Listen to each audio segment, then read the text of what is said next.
Let's talk about relationship between worship and media. What does that look like? And I think there should be a really good collaboration. And I'll give you an example of maybe when something goes wrong that helps you realize why it's so important, right? Yeah. So you imagine even in let's say a small church-sized meeting, you got 20 to 50 people. You might have one pianist and a guitarist singing a song, right? And the guitar's out of tune. Like instead, you're going into this moment of distractions disappearing. You're coming to, sing your devotion to God, and you're experiencing the wealth and the warmth of His presence. And all of a sudden, you're taken out of that moment because the guitar's out of tune, right? Or you can't even get into that moment because the words on the screen are typed wrong. Some of them in capital, some of them in lowercase. They're not even up there at all, or you can't see the screen because there's a light from the window shining on it. And all these moments where, can you still worship? Yes. Should you still be able to worship? Yes. But is there more that we can do to create an environment that is conducive to tell the story of the glory and redemption of God? And I think in the midst of that becomes your link between why worship is important in a media is important in a worship environment. And so if we get that value right, that value can be upscaled regardless the size of your meeting. And I'd say this regardless even the size of your budget. I think when it comes to churches, this kind of stuff isn't cheap. They're not. But it is important as long as you're chasing the right vision. And if you get that vision right, we're doing this because we want to represent God and His kingdom and His glory as well as we can. Some of it is about reducing distractions. Some of it is about painting a picture in a fresh way, whether it's, writing a new song with language that speaks directly into that congregation and that season of life they're in, whether it's about even using a really fresh graphic or an image to advertise that meeting that's coming up, all of these things are different nuances, but they're the same value. And the value is how can we reach an audience with the message. You did mention something earlier about the lyrics. Yeah. So the words that we sing or on the screen? The one that we sing. Okay. Okay. You did mention about the one on the screen. So let me talk about the lyrics. Okay. Because I know this is something that the media and the worship have to work together. Yes. In terms of projection to the general congregation. Right, yeah. So there have been some scenarios where the worship team forgot the lyrics. And the media show the lyrics late. Yeah. So who's responsible? Whose responsibility is to ensure that the lyrics is spot on? You get my point, or the worship, I get your point. I get your point. The responsibility normally lies at the point of leadership. The point of leadership aligns with where it's being delegated to. So I would even take that one above, and I think that all of this hangs on the leader over the movement, the ministry, the church, whatever. What is their vision and how are they delegating it? So in our context, that would be delegated then to the worship leader. And if the worship leader hasn't communicated with the lyrics team, the worship leader needs to get that right. But if the lyrics team have got everything they need but don't know how to use it, then it becomes a training issue. So there's definitely helpful steps. I think a lot of what we come into talking about some of this culture and values is that most of the people who are doing the things that we're talking about are run volunteers. Yes, they are. And probably aren't even paid to be a media director or pastor, whatever word you want to use. I like the idea of leadership more than just pastoring, because pastoring can be shepherding and it can be seen as like this church leader context. So sometimes it's helpful to even change the expectation by giving the correct label. So a media leader is often a voluntary team, and working with volunteers is a whole nother level, because you don't have that I was going to say it's a limitation. You don't have that. We pay you to do this. You better turn up and get it done, right? It's different. You've got to build it through relationship. And one of the things we say a lot at Revival Fires is that all ministry flows out of relationship. So if we want the ministry to flow well, we have to have good relationships. and finding ways to invest in those relationships really through community and conversation first is never wasted. Often what we do is we'll turn up on a meeting and we expect everyone to function, but we haven't even connected with them on that week. You know, like, hey, how are you doing? So I'll tell you a story. Yeah. Yes, I've been a worship pastor and lead of media, and there'd come through times in my life where I would reach out to teams only when I wanted them to function on a rota, right? And one of my team leaders, one of my worship leaders, had the guts to come up to me. I called them one Sunday and say, hey, can you play this Sunday? And they had the guts to say, yeah, I can play. But Ryan, do you know that you only ever call me when you want something from me? Wow. You never call me to say, hey, how you doing? How's your day going? It's a wake-up call there. It was a wake-up call, Paul, a good one, a needed one. And, you know, in any case, you have the opportunity. I can be offended or I can say, man, I need to learn something here, right? And that was many years ago. And I've learned that lesson and made sure that I build relationship. It's this whole idea of ministry flows through relationship. It's good to have these kind of sayings, but you have to make them work, you know. Yeah. So we, the way that we do things practically then is we have terms, kind of similar to the school terms. So there starts and there's finishes, and in every term we'll do like a team social. So every team is connecting. Normally we'll buy pizza. It's always a good thing to gather around food, you know, and not just around gear. Not just spiritual food, physical food. Exactly. And hang out, you know, like do the people functioning on the teams know the other people in their team? You know, it's one thing when I talked about starting small, but you get to the point like where we are at the moment. You have a 5-camera shoot, a 4-camera team every meeting, 10 people on the worship team. There's a lot of communication, and then you're talking down an in-ear set to a guy on a roaming camera, say, give me a tight shot of the drums. And he's, you know, if you haven't connected with him in this week and he's struggling with something and he's, you know, it just breaks down. And unless you can have these moments where you connect relationally, where you know that you can trust each other, when you hear a command like that coming through a headset, you know that the guy's got your back. He's not just being mean at you. You know, you might have had a boss shouting at you all week at work, and now you're here at church and you're like, how's this any different? You know, you've got to work these things through. So that's right. We every time someone joins a team, we'll go through a values night where we do vision and values, and we believe those two should go together. Yes. Yeah. So we set a vision. What's the vision for media? It's as simple as what I've been telling you, to get the message of what God is doing in here out there.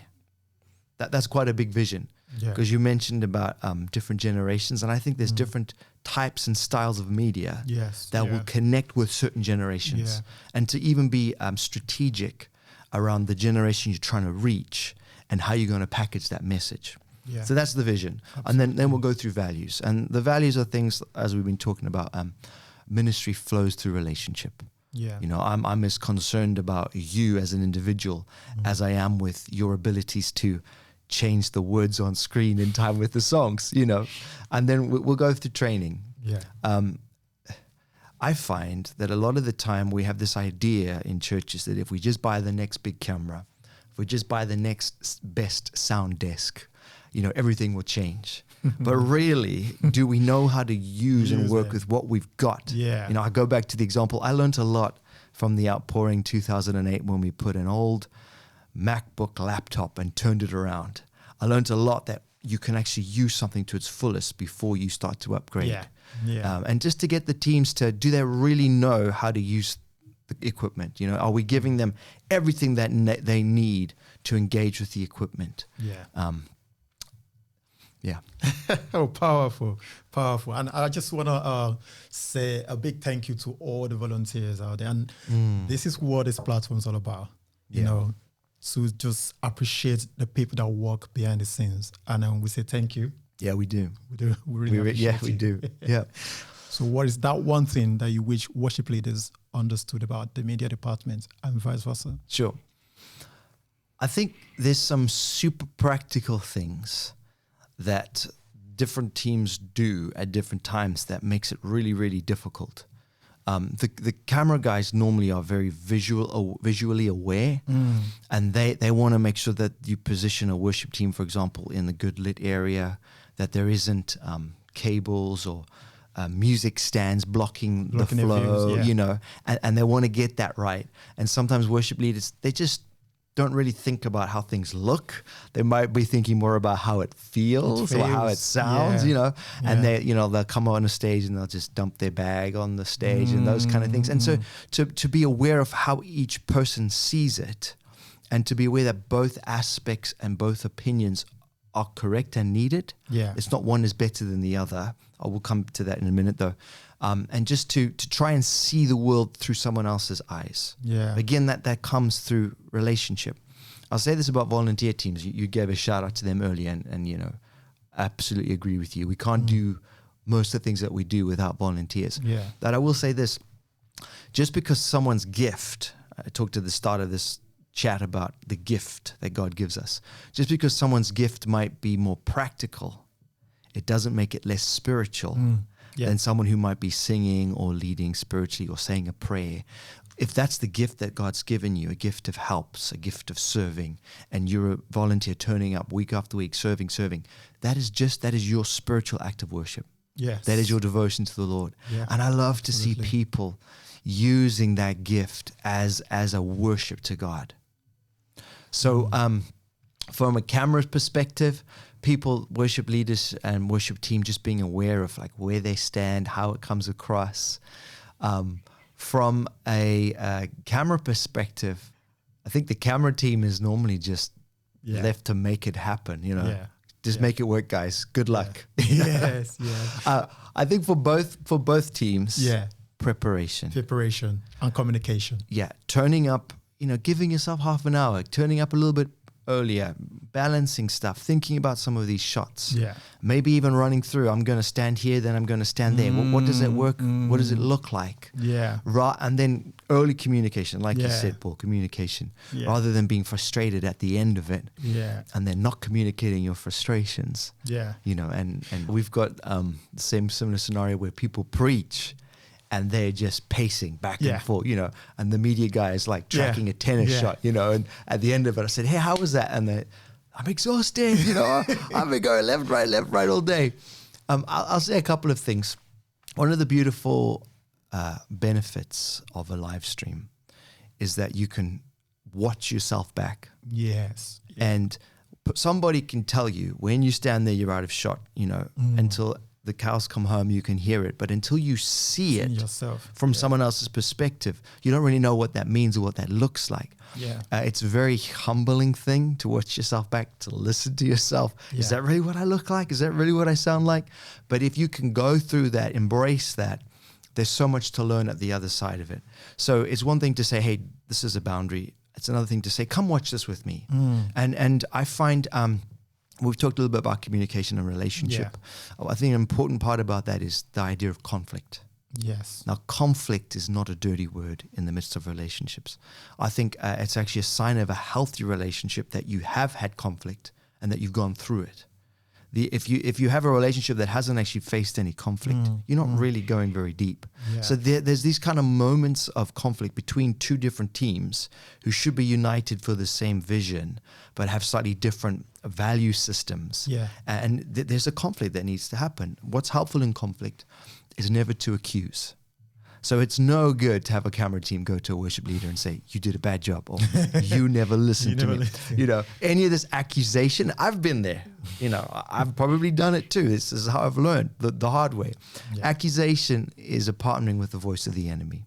The way that conflict should be handled in team, if you want good teams, is to ask questions. Yeah. What questions do is they create an inner pressure. Yeah. And an inner pressure is much easier to see the cracks and to find out where the leak is, if they can find it themselves. So to sit down and say, hey, let's have a look at this video together. What do you see? How could this be better? How could we work together? And with regards to angles, then those kind of questions open up a whole bunch of solutions. Yeah. Well, we could just go wider. Okay, if I go wider, I get too much ceiling. I don't want to see so much Cables and ceiling. stuff, yeah. The place looks too big and looks too empty, even though it's full of environment. There's an energy and a passion in the room. Yeah. But when you zoom too wide, it doesn't always capture in the Yes, cameras. yeah. These are some of the practical stuff. So what about if we change the camera angle? What about if we tried this angle instead? And there's creative solutions come when you embrace conflict and you go through communication.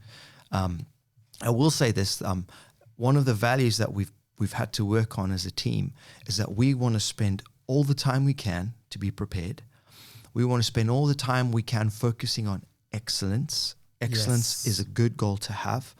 And we prepare all that we can. But when the meeting happens, we have a value that everyone's aware of. So when God is moving and when people are flowing, the important thing is that we follow that flow. Yeah. We've done all we can to prepare for this moment. Yeah. Don't now sacrifice this moment for the incorrect set of values. Yeah. You can't go there, Yeah. So that's why it's important, instead of trying to cage people in, to say, how can we get better at this? Yeah.